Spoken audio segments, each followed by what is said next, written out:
오늘은 두 번째 시리즈입니다. 또 고치시고 치유하시는 예수님 중에서 오늘 두 번째 죄책과 수치를 고치시는 예수님에 대해서 함께 말씀을 나눠보려고 합니다. 야, 근데 이게 진짜 신기한 게 뭐냐면 지난주에 오신 분이 없죠. 거의. 네. 그러니까 산주 말고는 없죠. 그러니까 지난주에는 온 친구가 완전 다 바뀌었어요. 그래서 너무 신기합니다. 이게 시리즈로 쭉 됐는데 또 도미누스 커뮤니티라고 유튜브에 치면은 또 1편이 나오거든요. 거기 참조해 주시면 됩니다. 거기에도 1편이 있기 때문에 쭉 시리즈로입니다. 안 볼 거 알지만 저희 구독 한번 눌러주시고 지금 구독자 3명 됐거든요. 네, 좋습니다. 혹시 여러분들 밤에 이렇게 자려고 할 때 혼자 딱 이렇게 있잖아요. 혼자 있을 때 딱 어떠한 한순간이 막 이렇게 지나갈 때가 있습니까? 그 한순간이 뭐냐면은 내가 왜 그랬을까? 내가 그때 그 말 좀 하지 말걸. 여기서는 이 말을 했었어야 되는데. 내가 이 싸움에서 져버렸네. 그때 그 말을 했었어야 되는데. 그런 좀 내가 잘 말을 못해서 수치심도 있었을 거고 내가 누군가에게 잘못을 해서 죄책감도 막 들 때가 있었을 거예요. 그쵸? 저만 그랬나요? 네, 저 그랬었을 때가 있습니다. 그때 왜 그랬을까? 그 선택만 아니었으면, 지금 좀 더 잘했으면, 이렇게 얘기합니다. 이렇게 좀 아무도 모르지만, 나만 가지고 있는 그 어떠한 수치심이 있고, 나의 어떠한 죄책감이 있고, 나의 어떠한 그 트라우마가 좀 있을 수 있습니다. 겉으로는 괜찮은 척해도 속으로는 여전히 그 장면 앞에서 멈춰 있는 거예요. 그게 바로 죄책감과 수치심이라는 것이죠. 이미 지난 일인데 또한 내가 용서를 받았다는 걸 머리로는 알아도 마음은 갇혀있는 상태가 있을 수도 있습니다. 오늘 예수님께서는 우리에게 이렇게 말씀하실 것 같습니다. 너의 그 마음의 감옥을 향해 오는데 너의 마음의 감옥에서 나와라. 오늘 본문은 단순히 죄 많은 여인의 이야기가 아니다라는 것이죠. 그건 죄책과 수치를 안고 살아가는 또한 우리들의 이야기인데 그 죄책과 수치에서 우리 또한 나오라라고 말씀하고 있습니다. 여러분 성경을 보면요. 향유를 부은 여인이 2번 나옵니다. 오늘 우리가 보는 누가복음 7장에서는 이름이 없는 자가 나오고 좀 더 나가서 요한복음에 또 한 명의 여인이 나옵니다. 그 여인이 누구일까요? 맞습니다. 네. 예수님의 어머니 마리아가 아니라 그 나사로의 누이 마리아입니다. 마리아는 예수님께 향유를 부으며 이렇게 고백합니다. 이건 장례를 위한 향유입니다. 그런데 여러분 이 두 여인은 좀 닮았지만요. 그 마리아는 예수님의 장례를 위해서 예수님의 그 마지막을 위해서 향유를 부었고 내가 헌신과 사랑을 위해서 부었다라고 한다면 오늘 누가복음 이 7장에서 나오는 여인은요. 예수님의 사랑으로 인해서 죄에서 회복되는 여인입니다. 그래서 우리가 조금 혼동되면 안 됩니다. 마리아는 이미 용서를 받은 사람이에요. 그래서 그녀는 사랑으로 헌신하면서 나아가는 사람이고요. 그 다음에 오늘 이 여인은요. 그 헌신이 회복의 첫 고백이 되는 말씀입니다. 좀 큰가요, 혹시? 조금 괜찮습니까? 그래서 헌신하기 위해서 제가 좀 소리를 좀 낼 수도 있으니까 빨간색을 좀 더 줄이면 좋을 것 같아요. 빨간색을. 사랑을 헌신하는 표현이 여인입니다. 그래서 이 여인의 향유는 예배의 향기 그리고 회개의 눈물이었다는 것이죠. 예수님은 그 향기 속에서 말씀을 하고 계십니다. 내 죄가 사함을 받았느니라 이렇게 말씀을 하고 있습니다. 이 말씀을 통해서 우리가 어떤 것을 알 수 있을까요? 여러분 하나님은요. 우리가 완벽할 때 예배를 받으시는 것이 아니에요. 우리가 완벽할 때 예배를 받으시는 분이 아니라 우리의 깨진 마음을 향기로 고쳐주신다는 것입니다. 사실 이 여인은요. 향유를 깨뜨렸지만 사실 자기의 마음을 깨뜨렸다라는 것입니다. 그 감추어졌던 수치와 아픔과 어두움을 깨뜨려 주셨다는 것이에요. 제가 그래서 오늘도 한번 이걸 준비를 해봤는데요. 제가 이걸 뿌리면 이게 향이 좀 납니다. 그래서 제가 원고를 안 들고 있는데 이렇게 한번 뿌려볼게요. 향이 좀 납니까? 안 나죠 아직은? 네, 괜찮습니까? 저 보입니까? 네, 약간 남자 향이에요. 진하죠? 많이 진합니다. 저도 한번 뿌리고. 야, 네. 좀 많이 진하지 않습니까?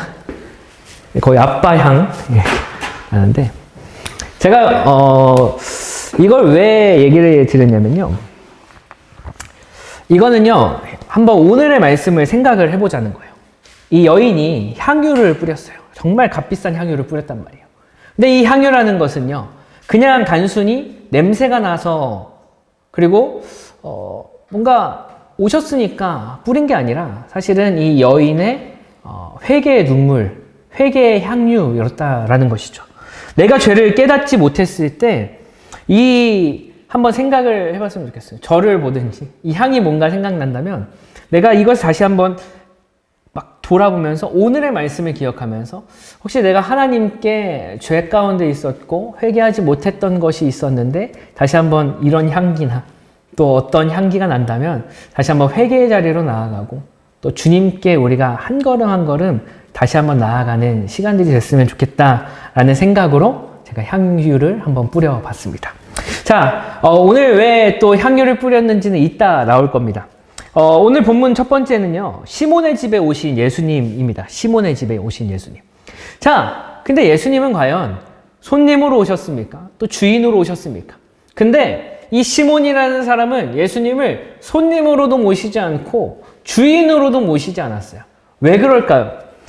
바리새인 시몬의 집에 이 시몬이라는 사람이 어떤 사람이냐면 종교적으로 완벽한 사람이었습니다. 종교적으로 완벽한 사람. 근데 그들은 예수님을 대접했지만요. 사실 그의 마음이 닫혀 있었어요. 왜요? 좀 나중 본문에 나오면 알겠지만 예수님에게 발 씻을 물도 주지 않았고 머리에 감람류도 뿌리지 않았다. 결국에는 하대하는 거예요. 하대. 자, 발은요. 이 유대 시대, 이 팔레스타인, 이스라엘 지방에는 중동 지방에는요. 모래가 너무나도 많았기 때문에 그 사막의 지역이었기 때문에 샌들을 신고 다녔기 때문에 여러분들 모래가에서 이렇게 바닷가를 여름에 가잖아요. 샌들 신고 크록스 신고 가다가 숙소 들어오면 뭐부터 해야 되죠? 발부터 씻어야 돼. 지금 우리가 신발 신고 있으니까 발부터 안 씻는데 모래사장 들어왔다 오면은 발부터 씻어야 된단 말이죠. 근데 이 시몬이라는 사람은 발 씻을 물도 주지 않았습니다. 자, 그래서 예수님을 대접했지만 사실 그의 마음은 어떻다고 했어요? 닫혀 있었다라는 것입니다. 자, 예수님을 손님으로는 맞이했지만 진정한 손님으로 맞이하지 않았어요. 그리고 예수님은 이 땅의 주인이시고 우리의 주인이시지만 주인으로도 모시지 않았습니다. 그저 선지자 중 하나, 그저 그냥 말씀 전하는 사람 중 하나라고만 생각을 했을 것입니다. 그는 겉모습으로 사람을 보았지만 하나님의 모습을 보지 못했다라는 것이죠. 그런데 그 자리로 한 여인이 들어온다는 것이에요. 근데 성경에서는 이렇게 얘기합니다. 이 성경에서 이 여인은요, 죄 많은 여인이었다라는 것이죠. 당시 사회에서는요, 도덕적으로 완전히 버림받은 사람이었습니다. 이 당시에 여성의 인권이 지금이랑은 완전히 달라서 요즘에 유행이 무엇입니까? 남편의 유행이 무엇이에요? 아내한테 쓴소리 듣는 남편이 유행의 남편이에요. 아주 씁쓸한 현실입니다. 결혼은 신중하게. 자, 그래서 근데 이 당시에는요, 이 여자라는 지금은 아니죠. 이제 여자라는 신분이 여자라는 성별이 굉장히 남자보다도 좀 하찮았고, 근데 도덕적으로 더욱더 버려짐을 받은 사람이었다라는 것이죠. 그 사람들은요, 부끄러움의 상징이었어요. 그녀는 부끄러움의 상징, 그 여자는. 근데 그 여인은 예수님께 나아갑니다. 여러분들 한번 상상을 해봅시다. 모두가 나를 부인해요. 나를 비난해요. 그 자리에 그 여인이요, 한 병의 향유를 갖고 갑니다. 그 당시에 향유가 비쌌을까요? 안 비쌌을까요? 비쌌죠. 그 당시에 막 간의 수공업. 그리고 제가 옛날에 어떤 영화였는데 그 막 향수 만드는 영화 아세요? 어떤 영화죠, 이름이? 향기. 네? 향기. 향기요? 맞나? 막 프랑스 막 영화였었던 것 같은데 되게 수작업으로 만들잖아요. 그 영화에서 보면은 그 수작업으로 만드는 영화를 보면은 막 사람의 결국에는 살길까지 이렇게 살인을 해서 만드는데 어쨌든 지금처럼 이게 수공업이 아니고 지금은 되게 막 공장 형식으로 나왔는데 그 당시에는 수공업으로 만들고 그 당시에는 어마어마하게 비쌌던 것이 향유였다라는 것이죠. 자, 그 전 재산이었을 수도 있습니다. 근데 말하지 않습니다. 대신 눈물로 예수님의 발을 적시고 닦아줬다라는 것입니다. 자, 이건 단순히 행동하는 게 아니에요. 이렇게 고백을 하는 거예요. 주님, 저는 더 이상 내 죄를 붙잡고 살고 싶지 않습니다. 주님만이 내 마음을 고칠 수 있습니다. 이렇게 얘기를 하는 거예요. 그는요, 말보다 눈물로 고백하는 예배자였다라는 것입니다. 자, 우리 한번 이 인생을 돌아보면서 생각해 봅시다. 여러분들 이렇게 예배 나왔잖아요. 예배 어떤 마음으로 나오셨습니까? 정말 진짜 주님을 예배하는 마음으로 나오셨습니까? 아니면 물론 여러분들이 예배하는 마음으로 나왔겠죠. 왜요? 그냥 뭐 강요도 없고 뭐 이렇게 와라. 제가 오늘 오라고는 했었는데 와라 하진 않으니까 강요가 없잖아요. 그럼 여러분들은 정말 주님께 예배하러 왔다라고 저는 생각이 되는데 한번 우리가 일상의 예배에서 한번 생각을 해봤으면 좋겠어요. 내가 진짜 주님을 예배하는 이 시점이 그냥 강제로 드리는가? 그냥 내가 하염없이 이 시몬처럼 그냥 예수님을 초청하고 물도 주지 않고 발을 닦아주지도 않고 감람류를 드리지도 않는 그저 그냥 방치된 사람으로 예배를 드리는가? 라는 생각을 한번 해봤으면 좋겠습니다. 오늘 이 여인을 보면서요. 말보다 눈물로 고백한 예배. 사람들은 그녀를 과거에 어떤 도덕적이지 못한 여자, 그 과거를 봤지만 예수님은 이 여인의 현재 마음을 보았다라는 것입니다. 그래서 예수님은 이런 시선을 두었을 거예요. 이 시몬이 속으로 이렇게 말합니다. 이 사람이 선지자라면 이 여자가 어떤 여자인지 알 텐데 라고 시몬이 얘기를 합니다. 근데 예수님은 그의 생각을 깨트려 보죠. 그리고 말씀합니다. 자, 50데나리온 빚진 자와 500데나리온 빚진 자가 있는데 이 두 개의 빚을 탕감을 받았다면 이 500데나리온 빚진 자가 더욱더 그 사람을 사랑하겠느냐? 50데나리온 빚진 자가 더욱더 그 사람을 사랑하겠느냐? 이해되십니까? 그러면은요, 한번 이렇게 생각을 해보자고요. 한 10만 원 곱하기 5천, 500 하면 얼마죠? 경민이 지금 세고 있어요? 10만 원 곱하기 500. 얼마예요? 5 곱하면 50. 5천이죠. 5천만 원 빚진 자를 탕감을 해준 거와 500만 원 빚진 자 탕감을 해준 거와 차이가 많다는 거예요, 여러분들. 그럼 5천만 원 빚진 자가 더욱더 감사한 마음을 갖겠죠. 그렇죠? 상식적으로는. 자, 시몬이 대답합니다. 더 많이 탕감을 받은 자가 감사합니다. 이렇게 얘기합니다. 그러면 예수님 말씀하는 거예요. 그렇다면 이 여자를 보라. 그 순간 어떻게 나타납니까? 예수님은 시몬의 시선을 돌려놓는다는 거예요. 죄인이 아니라 사랑하는 자로 변화를 시켜준다는 거예요. 그 여인은 이제 죄인에서 구원을 받은 자예요. 죄에서 구원을 받아서 변화된 자가 되었고 예수님의 사랑을 받은 자가 되었고 예수님을 사랑할 수 있는 자가 되었다라는 것입니다. 아멘. 자, 그렇기 때문에 사랑을 많이 받은 자는요, 또 많이 사랑이 많은 자는 많이 용서받은 자라는 거예요. 거꾸로 많이 용서받은 자는 어떻게 해야 된다? 사랑을 많이 해야 된다. 여러분들 많이 용서받은 자라고 자부할 수 있습니까? 아멘? 아닙니까? 많이 용서받았습니까? 누구한테 혹시 용서를 받았습니까? 부모님한테. 또 선생님한테. 하나님께도 용서를 많이 받았습니까? 잘 모르겠습니까? 회개하십니까 혹시? 회개기도 하죠? 회개기도 하잖아요. 하나님께서는 용서해 주신다고 해요. 우리의 죄가 어떻게 하든지. 그 죄에 대한 결과들은 있지만 용서해 주신다고 합니다. 근데 그 용서를 아는 자가 하나님을 더 사랑한다는 거예요. 우리는 용서를 많이 받았기 때문에 다른 사람도 용서할 수 있는 거고 사랑할 수 있다 없다? 있다라는 것입니다. 예수님은 여인에게 말씀합니다. 내 죄가 사하여졌느니라. 내 믿음이 너를 구원하였으니 평안히 가라. 이건 단순히 죄의 용서가 아니에요. 수치의 회복, 정체성의 회복, 마음의 회복이라는 것입니다. 나 정말 용서받았나? 내가 이 짓거리를 하고 예배 드려도 되나? 내가 다른 사람 그렇게 좋아하지도 않는데 예배 자리에 서도 되나?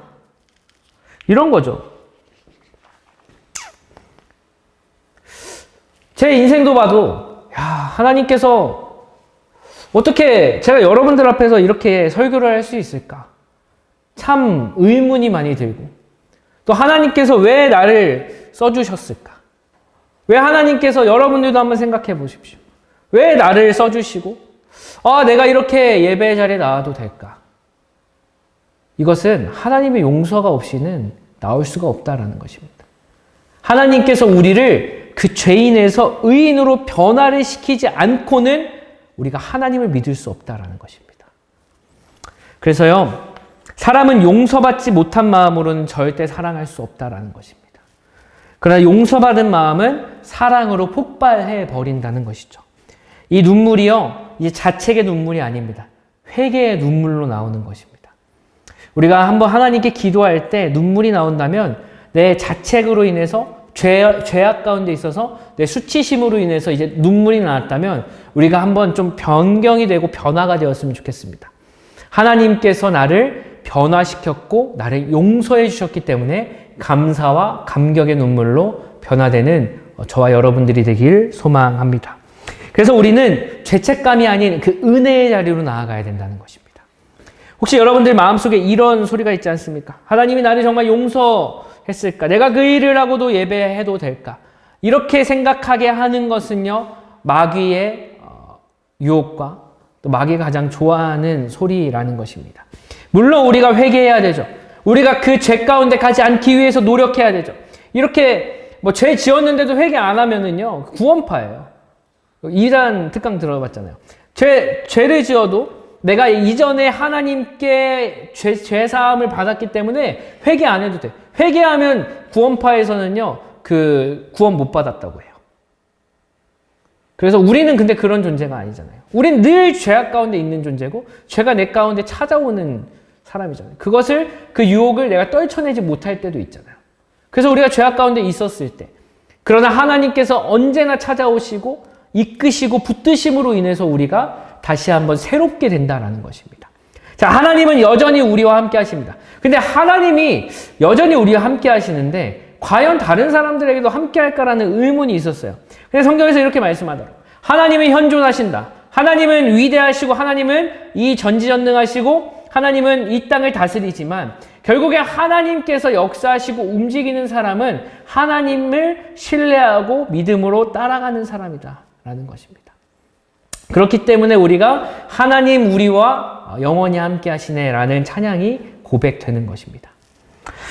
그래서 내가 너를 용서했다. 이제 죄책의 자리가 아니라 은혜의 자리로 나와라 말씀을 하고 있는 것입니다. 여러분들, 예수님은요, 우리를 다른 자리로 옮기신다는 거예요. 우리가 혹시 수치의 자리가 있었다면 사랑의 자리로 우리를 이끄신다는 것입니다. 죄책의 자리가 있다면 우리를 감사의 자리로 이끌어 주신다는 것입니다. 우리가 눈물의 자리가 있다면 우리의 예배의 자리로 우리를 인도하여 주신다는 것입니다. 그렇기 때문에 우리 적용점 두 번째는요, 하나를 안 썼는데 예배에 대한 것인데, 그렇기 때문에 우리가 하나님께 온전한 마음으로 예배를 드린다라는 것입니다. 우리가 하나님께 변치 않는 마음, 사랑의 마음으로 예배를 드릴 수 있는 자들인 줄 믿습니다. 그래서 우리의 예배는요, 하나님께 대한 사랑의 반응이라는 거예요. 자, 시몬은요, 예배를 형식으로 드렸어요. 여인은 예배를 눈물로 드렸습니다. 시몬은 체면을 지켰지만 여인은 마음을 드렸습니다. 시몬은 정결은 했지만 여인은 진심을 다해서 주님을 만났습니다. 진짜 예배는요, 사랑의 반응이라는 것입니다. 우리가 예배 드릴 때 감정이 아니라 감격으로 나아가야 하는 줄 믿습니다. 주님, 내 죄책을 벗기시고 나를 다시 사랑할 수 있게 하신 주님께 오늘도 예배를 드릴 수 있음에 감사를 드립니다 라는 고백이 터져 나오시길 소망합니다. 우리 마지막 결론입니다. 결론적으로 용서의 회복, 사랑의 회복이 우리 삶 가운데 있어야 된다는 것입니다. 예수님은 우리를 정죄하러 오신다는 것이 아니에요. 우리를 회복시키러 오신다라는 것입니다.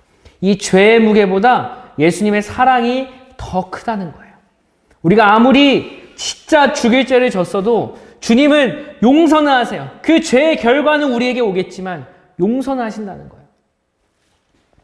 그 예수님의 사랑이 큽니다.